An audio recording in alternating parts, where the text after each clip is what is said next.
You know that feeling, right? That frustrating battle with a habit you just can't seem to kick? But what if I told you we've been fighting the wrong enemy this whole time? Today, we're going to dig into a really powerful idea about what addiction truly is, and more importantly, a way to actually overcome it for good. Okay, so this quote right here, this is the key to the whole thing.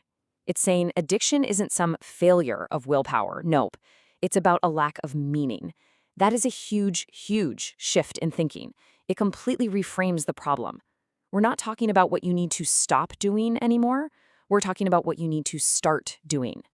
All right, so before we jump into the cure, we've got to understand why our usual tricks fail so miserably. And that starts with looking at who or, what we usually point the finger at. I mean, we've all done this, right? We curse the TV show for being so bingeable, or we get mad at the social media app for sucking us in. We blame the junk food for just being, well, too delicious. We point at all these things out there and think, if I could just get rid of that, I'd be free. And man, that list of targets is endless, isn't it? It could be TV shows, social media, porn, but it can also be stuff we think of as good, like getting lost in a relationship or chasing money. Whatever it is, we see that thing as the enemy we have to defeat. But here's the question that just stops you in your tracks. Are these things really the problem? Seriously, think about it. What happens if we stop looking at the objects of our addiction and we turn that spotlight inward instead? Are they truly the root cause? And boom, there it is, the crucial point. Those things didn't break down your door and force their way in.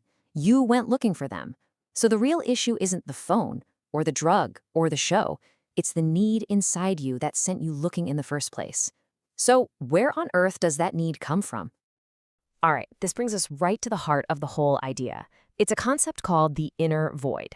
And let me tell you, understanding this is absolutely the key to breaking the cycle for good. What a powerful way to put it. Just picture it. A deep, hollow, crying space right inside of you. And all those addictions we chase, they're just cheap, temporary plugs we're trying to shove into that hole to quiet it down, even just for a minute. And this explains why you can't just think your way out of it. It's not a logical choice, is it? It's this deep, primal, feeling-based thing. There's this inner animal part of you that just feels that emptiness, and it genuinely, truly believes that this cheap thrill is the absolute best it's ever going to get. And this is how the cycle, this trap, just keeps going. Step 1, that hollow space cries out for something. Step 2, your inner animal feels that emptiness, that pain. So, step 3, you reach for that quick, easy fix. And this is the whole problem, that fix never actually fills the void. It just numbs it for a little bit. And because the void is still there, it just sucks you right back in. It's a vicious loop. Okay, so we've established that fighting it head-on just doesn't work. So what does? Well, this is where things get really interesting. We're going to shift from the problem to the solution, the final cure. Now this right here is the core idea. It's not about taking things away. It's about adding something. You don't beat an addiction by creating this empty space where it used to be. No way. You beat it by filling your life with something so big, so compelling, so meaningful that the old craving just, well, it starts to look kind of pathetic and small in comparison. So let's look at the two paths side by side. Path 1, the old way, fighting cravings. It's all about stopping. And where does that lead? Usually rage and frustration, because the void is still there, screaming at you. Then there's path 2, finding meaning. This is all about starting. It leads to a sense of purpose and focus. And, crucially, it actually fills the void. One path leaves you empty, the other makes you whole. So what happens when you actually start walking down this new path? What does life start to look like? Well, the results are pretty transformative. You start to develop this sharper focus.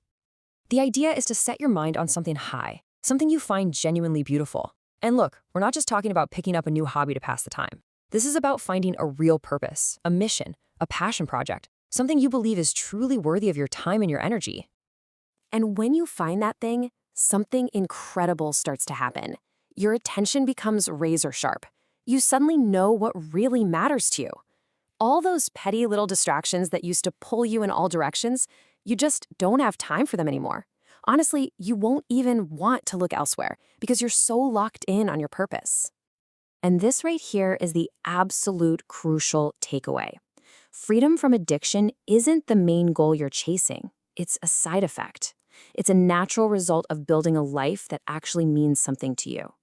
You don't have to spend your life fighting and white-knuckling it. You find your purpose, and the addictions, they just kind of fall away. They become irrelevant. So, this is where we leave it. And this last question, it's not just a thought experiment, it's a real challenge for you. See, the final cure isn't some magic pill or a 5-step program, it's a journey. It's about discovering what matters to you. So the only question that really matters now is, what is beautiful enough to capture your attention? What for you is big enough to finally fill that void?